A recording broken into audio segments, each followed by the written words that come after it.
Magandang araw Pilipinas, narito po ang latest Weather Today forecast.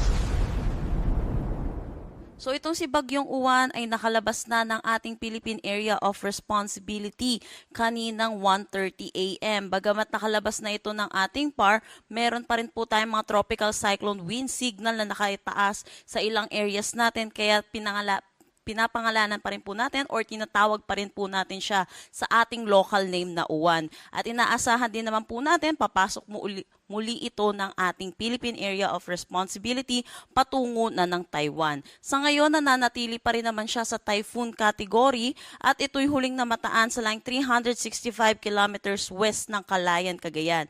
May taglay na lakas na hangin na 120 kilometers per hour malapit sa sentro at pagbugso na umaabot ng 150 kilometers per hour. Ito'y kumikilos northward sa bilis na 15 kilometers per hour.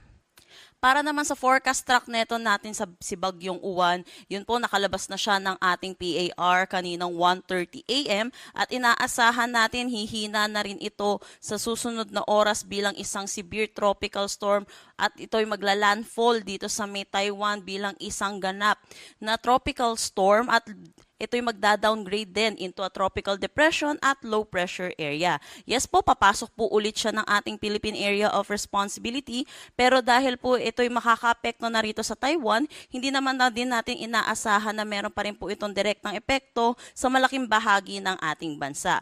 Pero dahil po sa lawak na itong si Bagyong Uwan, posible makaranas pa rin na malakas na bugso ng hangin kahit nandito na po siya sa Taiwan, dito sa extreme northern Luzon, particularly dito sa may Batanes at Babuyan Island. So iba yung pag-iingat pa rin po para sa ating mga kababayan. Dulot pa rin po ng mga hangin na posibleng dulot nito ni Uwan.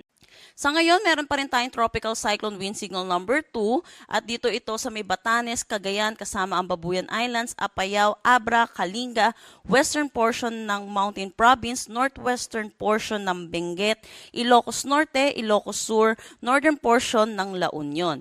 Signal number 1 naman sa Isabela, Quirino, Nueva Vizcaya, rest ng Benguet, Ifugao, rest ng Mountain Province, rest of La Union, Pangasinan, Aurora, Nueva Ecija, Zambales at Bataan.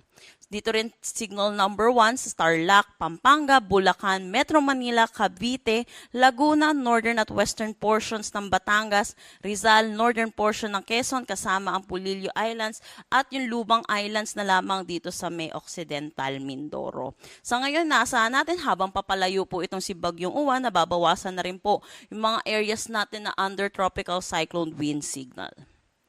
Sa ngayon, pag makakaranas pa rin ng mga occasional na malalakas na bugso ng paghangin, ngayong araw sa malaking bahagi pa rin ng Luzon, Western Visayas, Negros Island Region at Northern Samar. Dulot po rin po ito ng bagyong si Uwan. Bukas naman ay makakaranas pa rin ng mga bugso ng hangin, dulot na itong ni Uwan sa Ilocos Region, Cordillera Administrative Region, Cagayan Valley, Bicol Region, Zambales, Bataan, Cavite, Quezon at Aurora.